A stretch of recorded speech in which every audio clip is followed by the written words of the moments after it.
নমস্কাৰ বন্ধু বান্ধৱীসকল, আজি আকৌ এটা নতুন ব্লগ লৈ আহিলোঁ আৰু আজি ৰাতিপুৱাই মৰ্ণিঙতে আজি ব্লগটো আৰম্ভ কৰি দিলোঁ। এয়া 5:30 হৈছে।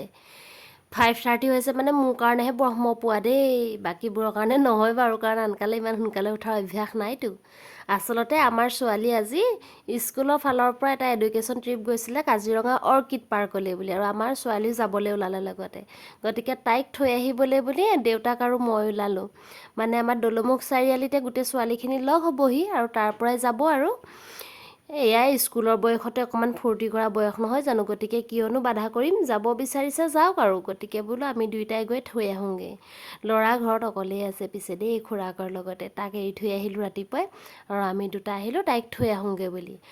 আৰু এইটো কিন্তু আকৌ দেওবাৰৰ ভিডিঅ'। মোৰ আকৌ ভিডিঅ'বোৰ অকণমান লাহে লাহে যায়তো, আপোনালোকে জানেই ন সেইটো কথা। আৰু মই মানুহজনী এলেহুৱা এডিটিঙত, গতিকে এইটো সেই দেওবাৰৰ ভিডিঅ'টোহে কিন্তু আজি পাইছে দেই।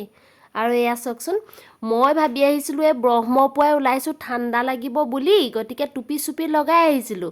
কিন্তু দেখিছোঁচোন ৰ'দ ওলাইছে। মইহে কিবা একেবাৰে বৰফৰ দেশৰ পৰা অহা নিচিনাকৈ আহিছোঁ নেকি, লাজেই লাগিছে জানেনে। তাৰপাছতে এয়া আহিছোঁ দলমুখ চাৰিআলিৰ ফালে, এইটো কেপি চাৰিআলি আমাৰ পাৰ হৈ আহিছোঁ। তাৰপাছতে আহি এয়া পাইছোঁ, এইখন হৈছে আমাৰ বৰ্ডিং ফিল্ডখন।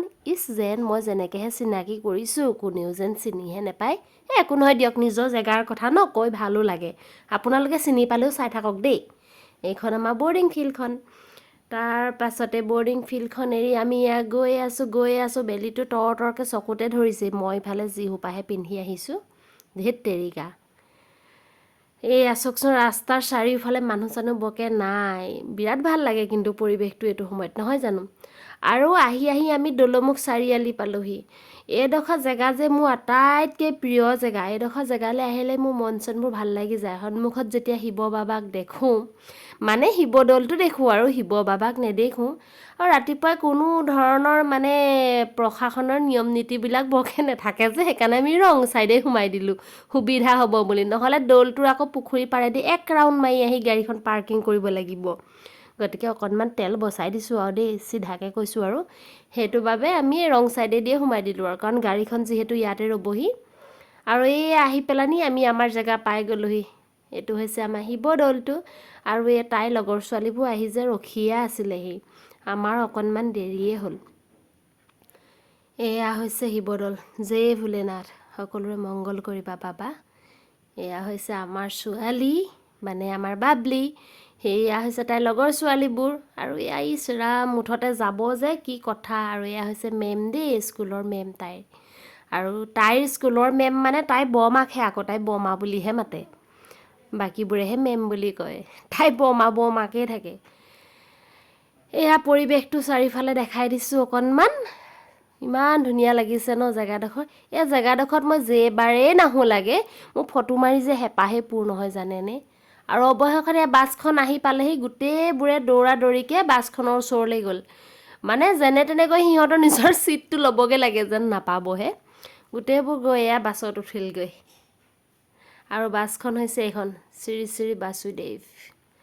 আমাৰ তাইক মই চাই ফুৰিছোঁ দেখাই নাই। সেইজনী বাপেকৰ লগত কি বা কথা পাতি আছে। এয়া সেইজনী কিবা এটা কৈছে মোক, দেখিছে। মা মই যাওঁ নে কিবা এটা বুলি কৈছে আৰু। তাৰপাছতে ব'লক বাছখনৰ ভিতৰতো অকণমান দেখাই আনোগৈ, কোনজনী ছোৱালীনো ক'ত বহিছে, কেনেকৈ বহিছে, আৰু সিহঁতৰ ফূৰ্তিবিলাক চাব হা। এয়া এজনী আকৌ গাড়ী চকা বিচাৰি ফুৰিছে সেৱা কৰিবলৈ, চকাই বিচাৰি পোৱা নাই। তাই আগফালে আহি চাই সুধিছে ক'ত চকা। বাইদেউ তোমালে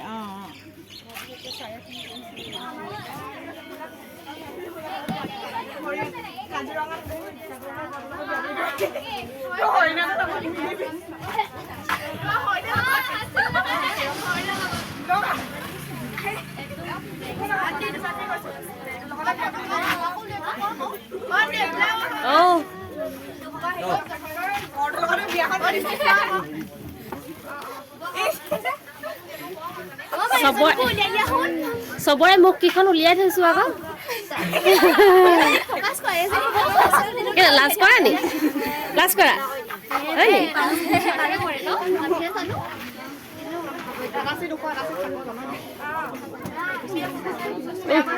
বাই বাই দেই চবকে হেপী জাৰ্ণি ভালকে যাবা ভালকে ফূৰ্তি কৰিবা ভালকে আহিবা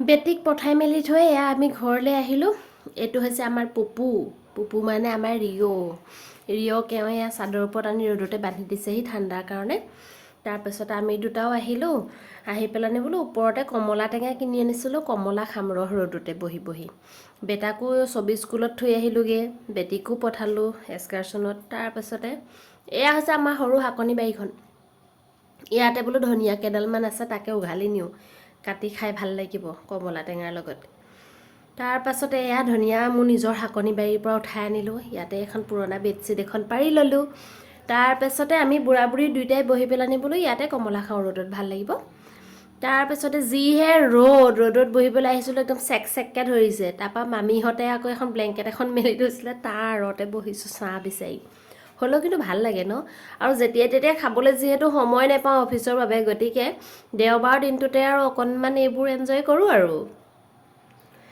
তাৰপৰা এয়া দুইজনে মিলি বোলো ওপৰতে ফল মূল কেইটামান আছিলে খাওঁ তাৰপৰা এয়া ধুনীয়াকৈ আমি চকলকৈ কাটি ল'লোঁ তাতে ধনিয়া দিছোঁ ক'লা নিমখ জলকীয়া কাটি মানে বোলো ভালকৈ খাওঁ আৰু খাওঁ মানে খালোঁৱে দেই ভিডিঅ' মোৰ দেৰিকৈ যায় খাই বৈ উঠা কিন্তু হজম হৈও কিবা হ'ল আৰু আজৰি হ'লোঁ এতিয়াহে ভিডিঅ' গৈছে তাৰপাছতে এইখিনি ইয়াৰ জলকীয়াখিনি কাটি দিলে তাৰপাছতে দুইজনে একদম টিপটপকৈ খালোঁ আৰু ঘৰত কোনো নাই সেইদিনা অকল আমি দুজনে ঘৰখীয়া হৈ আছোঁ আৰু বেয়া লাগে ল'ৰা ছোৱালীকেইটা নাথাকিলে ঘৰটো বৰ চেঁচা লাগে অ' তাৰপৰা মানে কি হয় নপঠালেও মানে কি মনটো বেয়া লাগে এইটো স্কুলীয়া জীৱনটো ফূৰ্তি কৰা বয়স যেতিয়া এদিনতকৈ সিদিনা ল'ৰা ছোৱালী ডাঙৰ হৈ আহিছে দায়িত্বত বান্ধ খাই গৈ থাকিব গতিকে এতিয়া নিজৰ ক্ষেত্ৰতে পাওঁ ন গম এতিয়া নিজেচোন ক'ৰবাত যাওঁ বুলিলে যাব নোৱাৰোঁ মন পচন্দত একো ফূৰ্তি কৰিব নোৱাৰোঁ সংসাৰৰ মায়াজালত আমি আবদ্ধ দায়িত্বত গতিকে সেইকাৰণে এইটো বয়সতে ফূৰ্তি কৰিব বিচাৰিছে গতিকে যাব দিছোঁ এইবোৰত মই বৰকৈ হকা বধা নকৰোঁ হয় এইটো হয় যে একেবাৰে শাসনৰ বাহিৰত নথওঁ বাৰু তাৰপিছতে সেইদিনাখন মই এই এটা প্ৰতিযোগিতাত যে ভাগ লৈছিলোঁ আপোনালোক হয়তো কিছুমানে চাইছে বুজি গম পাইছে বাৰু দেখিছে পিঠাগুড়ি কেইটামান থাকি গৈছিলে বুজিছে পৰহি দিনাৰ পিঠাগুড়িয়ে ফ্ৰিজতে থৈ দিছিলোঁ তাকে বোলো খুন্দি পেলাওঁ আজি দেওবাৰ শনিবাৰ দিনাতো সময়ে নাপালোঁ গতিকে এইকেইটা খুন্দি মেলি বোলো ৰ'দত দি দিওঁ তাৰপৰা ৰাতিকৈ বোলো মালপোৱা পিঠাই হওক বা নিমখ দি তেল পিঠাই হওক কিবা এটা বনাব লাগিব বৰা চাউল যিহেতু কিন্তু কি আচৰিত কথা জানেনে এই 3 দিনীয়া পিঠাগুড়িখিনি যেতিয়া আকৌ মিক্সিতে এনেকৈ খুন্দি পেলানি পিঠা উঠাম বুলি ভাবোঁ তেতিয়া নুঠে সেই খুন্দনা মাৰি হাত চাত বিষাই যায়গৈ যিহেতু আমাৰ ঢেঁকী নাই ইমান হাত ভৰি বিষাই যায় কিন্তু আচৰিত কথা এইকেইটা পিঠা মই ৰ'দত দিবলৈ বুলি খুন্দিলোঁ তাৰপাছতে বোলো এনেই যোৱাতকৈ মই টেৱাখনতে দি চাওঁচোন চাওঁ উঠেনে নুঠে নাৰিকলো অকণমান আছিল আচৰিত ধৰণে কিন্তু ধুনীয়া বাৰু মিহি হোৱা নাই দেই কিন্তু পিঠাখন উঠিছে জানেনে খাব পৰাকৈ আপোনালোকে কোনোবাই এনেকৈ মিক্সিত খুন্দি মানে এনেকৈ তিল পিঠা বা নাৰিকল পিঠা উঠাব পাৰে নেকি বাৰু কোনোবাই জানে যদি ক'বচোন দেই মই এই কথাটোতে নাজানো মানে একদম পিছ পৰি ৰৈছোঁ আৰু বিৰাট কষ্ট হয় কিমান খুন্দনা মাৰিব হাত চাত বিষ হৈ যায়গৈ এয়া চাব দেই মই সেইকাৰণে দেখাই দিছোঁ অকণমান এয়া মই ৰ'দত দিবলৈ বুলি উলিয়াই লোৱা পিঠাগুড়িখিনি মই অলপ পটককৈ টেৱাখন গৰম কৰি অকণমান দি চাওঁচোন 3 দিনৰ দেই ফ্ৰিজত থৈ দিছিলোঁ বাৰু কিন্তু তাকে উঠিছে চাওকচোন কিন্তু এনেই দেখোন আনকালে যেতিয়া বিহুৱে চিহুৱে পিঠা বনাবলৈ লওঁ তেতিয়া নুঠে আকৌ পিঠাখন এতিয়াও বাৰু মিহি হোৱা নাই কিন্তু হ'লেও আৰু খাব পাৰি একেবাৰে দলিয়াই দিব পৰাও হোৱা নাই গতিকে কোনোবাই জানেনি ক'বচোন আৰু এনেকৈ বৰ ধুনীয়াকৈ দেওবাৰটো পাৰ কৰিলোঁ আৰু এনেকৈ চাই থাকিব মৰম দি থাকিব বাই বাই